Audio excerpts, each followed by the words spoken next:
सुप्रभात बच्चों, कैसे हैं आप लोग। बच्चों, इस पाठ से रिलेटेड 2 वीडियो आप तक जा चुका है, यानी 2 पद्यांश आप पढ़ चुके हैं।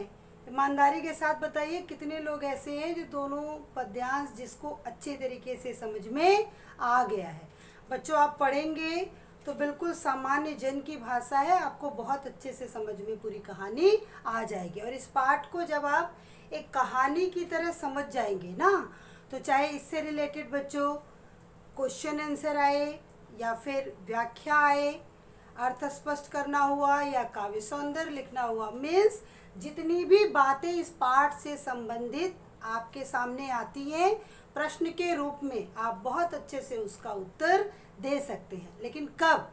जब आप एक कहानी के माध्यम से शुरू से इस वीडियो को देखेंगे, लास्ट तक जाते जाते बच्चों एक कहानी की तरह पूरी पिक्चर आपके दिमाग में बन जाएगी और कहीं से भी आपसे क्वेश्चन पूछा जाएगा, आप तुरंत उसका उत्तर दे देंगे। तो बच्चों, इस भाग 3 के वीडियो में जो तीसरा पद्यांश है, इसमें तुलसीदास जी ने लक्ष्मण जी के माध्यम से परशुराम जी के ऊपर व्यंगोक्ति का वर्णन किया है, यानी व्यंग के रूप में प्रहार किया है। तो चलिए देखते हैं क्या है इस पद्यांश में बच्चों। बिहसी लखन बोले मृदु बानी। जब लक्ष्मण जी बहुत क्रोधित भाव में थे, बहुत क्रोध से एकदम गुस्साए हुए थे, उनको कुछ भी समझ में नहीं आ रहा था। कौन? सॉरी, परशुराम जी ना। तो लक्ष्मण जी उनके क्रोधित भाव को देखकर उनके ऊपर हंसते हुए व्यंगात्मक रूप से बच्चों प्रहार करते हैं, व्यंगात्मक शैली में बोलते हैं। बिहसी लखन बोले मृदुबानी, अहो मुनीषु महाभट मानी। क्या बोलते हैं लक्ष्मण जी हंसते हुए कि हे मुनिवर, आप तो अपने आप को बहुत बड़ा योद्धा समझते हैं, एक महान योद्धा समझते हैं। पुनि पुनि पुनि पुनि मीन्स बार बार, मोहि दिखाव कुठारू, आप मुझे बार बार अपना फरसा यानी कुल्हाड़ी क्यों दिखा रहे हैं। चहत उड़ावन फूकी पहाड़ू, आप तो पहाड़ू मीन्स बच्चों पहाड़, कि आप तो अपनी फूंक से पहाड़ उड़ा देना चाहते हैं। यहाँ कुमड़ बतिया को नहीं। यहाँ बच्चों देखो क्या बोला, यहाँ मीन्स यहाँ कुमड़ बतिया, कुमड़ मीन्स कोहड़ा, जो काशी फल जिसको बोलते हैं। एक सामाजिक कथा है बच्चों, प्रचलित है कि जो काशी फल जब फूल लेता है, उसका जो बतिया छोटा छोटा है, उस पर तर्जनी उंगली उसकी तरफ दिखाते ही वो झड़ जाता है ना। तो लक्ष्मण जी ने यहाँ परशुराम जी के ऊपर उस काशी फल का उदाहरण देते हुए व्यंग किया। क्या? यहाँ कुमड़ बतिया को नहीं, कि यहाँ काशी फल की तरह कोई कमजोर और निर्बल नहीं है। जे तर्जनी देख मर जाई, जो आपकी तर्जनी जैसे काशी फल तर्जनी उंगली दिखाते ही मुरझा जाएगा, मुरझा जाता है, ठीक उसी तरह लक्ष्मण जी कहते हैं परशुराम जी से कि यहाँ कोई इतना कमजोर नहीं है बच्चों कि आपकी बातों से डर जाएगा, भयभीत हो जाएगा, या तर्जनी उंगली दिखाते ही वो एकदम झड़ जाएगा। देखी कुठार सरासर बाना, आप तो बिना मतलब का धनुष बाण और कुठार धारण किए हुए हैं। मैं कछु कहा सहित अभी माना, पूरे अभिमान के साथ कहते हैं।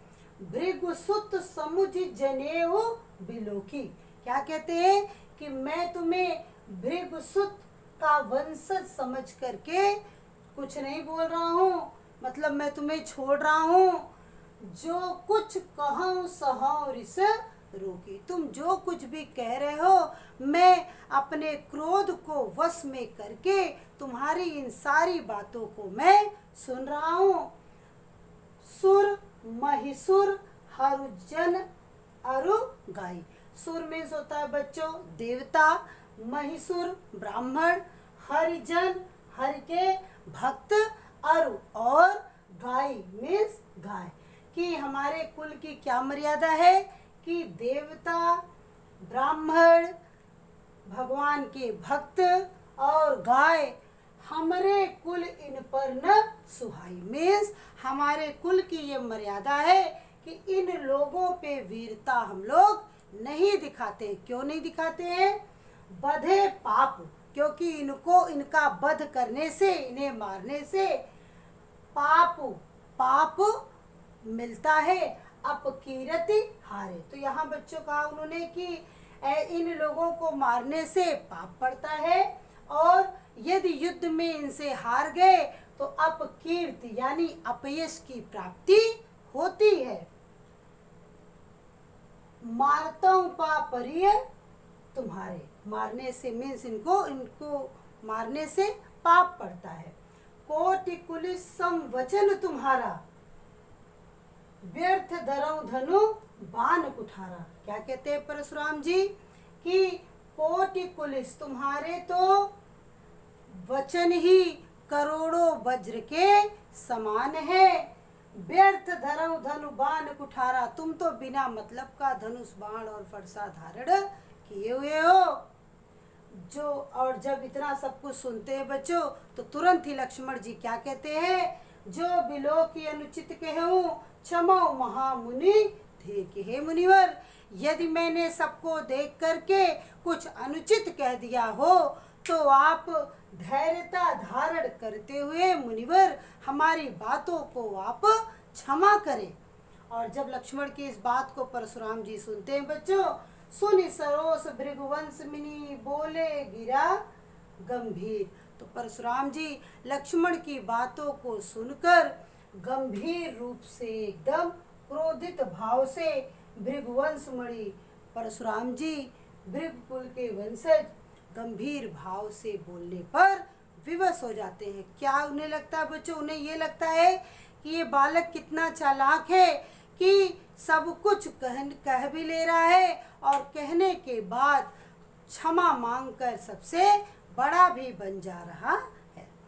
तो बच्चों यहाँ इस आप देखिए इस पूरे प्रसंग में, जैसे उड़ावन फूकी ना, तर्जनी देखी, तर्जनी उंगली दिखाना, फूक से पहाड़ उड़ाना, ये तरह तरह के मुहावरों का प्रयोग हुआ है। दूसरा बच्चों पुनि पुनि, पंसा अलंकार है यहाँ पे, पुनरुक्ति प्रकाश अलंकार। मैं आपको पहले ही बता चुकी हूँ कि जब शब्दों की पुनरावृत्ति होगी और अर्थों की समानता होगी, वह कौन सा अलंकार होगा बच्चों? पुनरुक्ति प्रकाश अलंकार होगा। और पूरे पद्यांश में जहाँ भी आपने देखा कि वर्णों की आवृत्ति हो रही है, वहाँ कौन सा अलंकार है? अनुप्रास अलंकार है। वीर रस की प्रधानता है बच्चों। तो इस पूरे पद्यांश को बच्चों आप लोग अच्छे से पढ़िएगा, आपको समझ में अवश्य आएगा। धन्यवाद बच्चों। शेष भाग अगले वीडियो में।